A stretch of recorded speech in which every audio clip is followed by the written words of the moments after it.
Do you ever have those days where you wake up excited to paint in your sketchbook? You grab your favorite sketchbook, you get out your paints, and you just sit there because you have no idea what you want to paint, you don't have a concept, and you really just want to have a good time and relax, but you're unsure of what to put down on your paper. Maybe you're really pressed for time and you feel that freeze come over you of, I don't know what to paint, so you just abandon the whole idea. Well, in today's video, I'm going to show you a very calm, meditative, and relaxing way to paint with intuition. We're going to get out some of our mixed media supplies and we're just going to put some color down on paper. We're not going to overthink it. We're going to let that creative energy out. So if that sounds like a good time for you, then let's get started. So of course, we're going to start by getting out our watercolor sketchbooks or whichever sketchbook you want. Today I'm going to use my Tumu Artist Square watercolor journal. It's a 5.5 by 5.5. I wanted something small that wouldn't take me too much time and I didn't feel overwhelmed by the size of the page. So I'm going to start by just laying down a little squiggle circle of water. I've decided for my colors today, I'm going to keep them all cool in the blues and greens family. But you can pick any colors you want, of course. And after I put down some just clean water, I'm going and just dropping my color in. There's no real, intention behind this. I'm just watching the watercolors drop and play on my paper. I'm watching some of my granulation disperse as I put the pigments down, and I'm just repeating the process. I'm creating more circles. Some of them are fully filled in with water, some of them aren't. I'm using different amounts of pigment. I'm adding salt, and I'm really just not overthinking this. You can put on some calming music if you want. I'm just watching the colors play in the water. It's one of my favorite things about watercolor, and it's one of the reasons I always come back to watercolor. I'm a mixed media artist, so I like to play with so many different mediums, but the one constant will always be watercolor because the beauty to me cannot be matched, in my opinion. I'm now going in and I'm just creating little circles with one of my cool green colors. And now that whole page is just filled in with some simple circles. I'm going to let that side dry and I'm going to take my flat brush. This is a Christy Rice. I can't remember the size of it. I'll leave it in the description. And I'm just going across the page because I wanted a different shape for this page. Instead of just doing circles, I wanted to do like squiggly lines.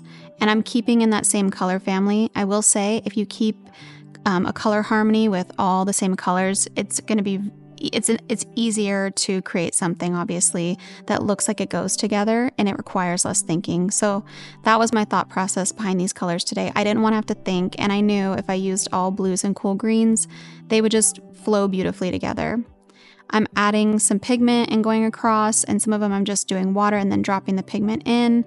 I'm wanting these to look a little, like abstract, like wave squiggles.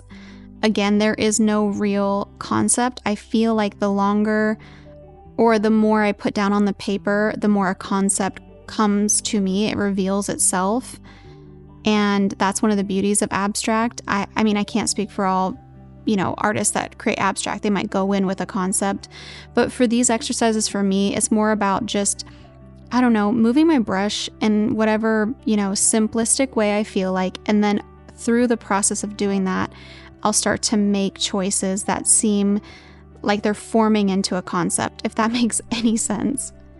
I'm adding some salt because not only do I like to add salt for texture anyway, but with these squiggles and the colors, it's giving very much like an ocean abstract thing. And of course, with the ocean, there's salt.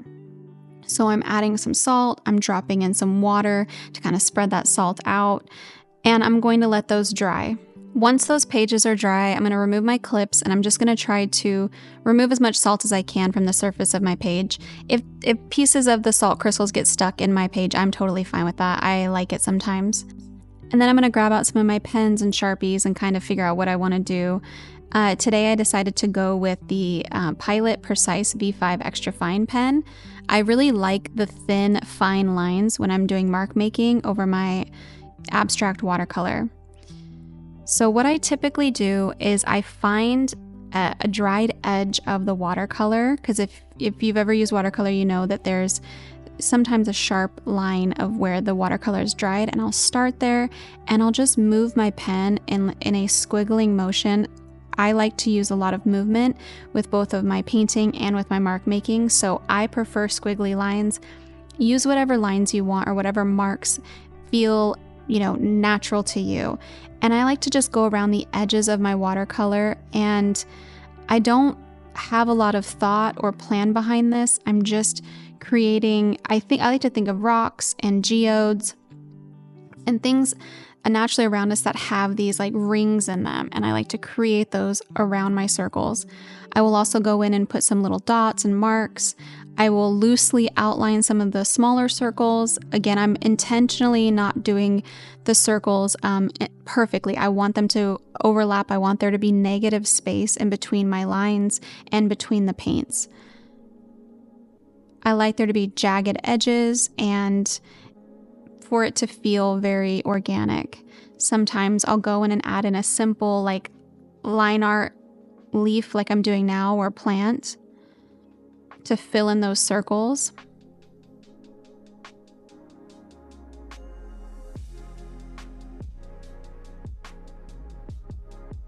Sometimes I go over the lines a couple times. Here I'm drawing just like a little, I don't know if it's a flower or just another, it looks almost like a little abstract fern. And with the negative space, I like to fill it in with dots or other dashes. I'm creating just some loose circles.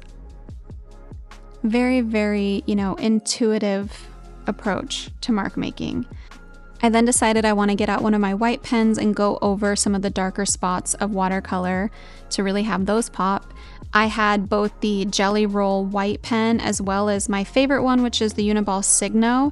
Unfortunately, I find that these dry out on me before I can finish them, and I had to go ahead and just use my Jelly Roll pen, but I went ahead and I ordered some more of the Uniball Signo. Those are some of the best white pens when they're not dried out. I was struggling a little bit here, and I had to go over it a few times. I wanted to do that same idea where I drew some plants in and some dots, but just with a white pen to give it some variety.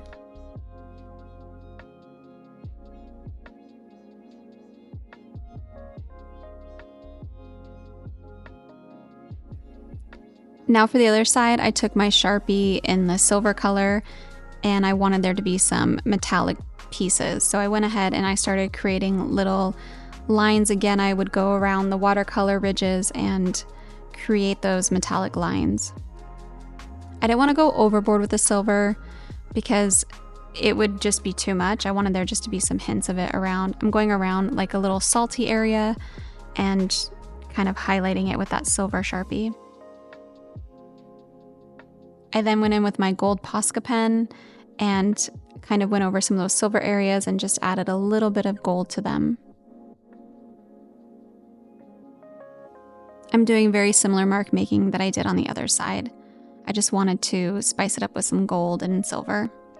I'm now going back in with my pen, my Pilot Precise V5, and I'm doing the same squiggly lines that I did on the other side. And here I'm following some hard edges and making more intense squiggles. I decided to start adding in some plants. This is looking very ocean themed, so I thought I would lean into that and create some seaweed and coral plants and things like that so that it has more of an actual concept behind it.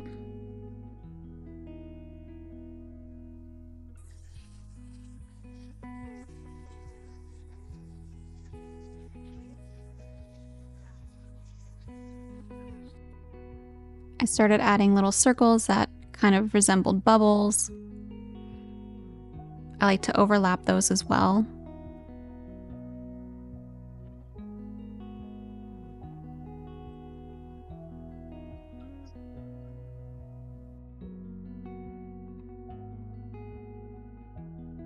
I went back in with my metallic pen and I just added a few more details. I'm just going back and forth. I highly recommend that you give this kind of sketchbook exercise a try because it can really reveal some of the themes that you like, the colors you like. It's a way to experiment and play that is very stress-free because the worst you can do is add too many lines and it doesn't matter, or maybe you go overboard and it still will look nice because it's all just loose. I'm adding some seashells in, or a loose interpretation of seashells, I should say. And just some little, just real simple fish shapes. I became really happy with this because the metallic gold kind of gave the impression of the bottom of the ocean or sand. I had no idea I was going to go in this direction when I started laying down, lines of paint with my flat brush. But again, as I just played around and kind of let my creative side, take the pilot seat, this is what came out of it. It's nothing revolutionary, but it definitely gave me that creative fulfillment that I wanted that day with my sketchbook exercise.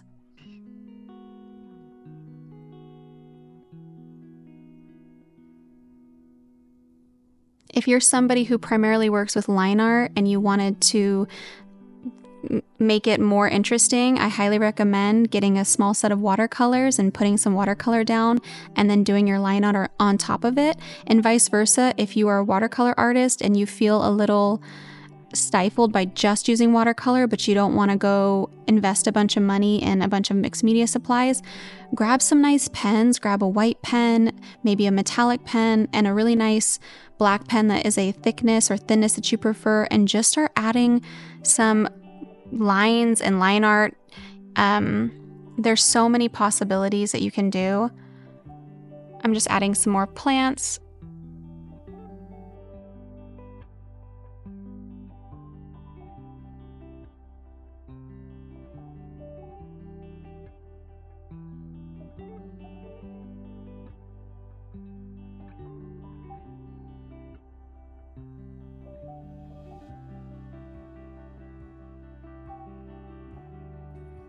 Just going to add some eyes here to this little squid guy at the bottom.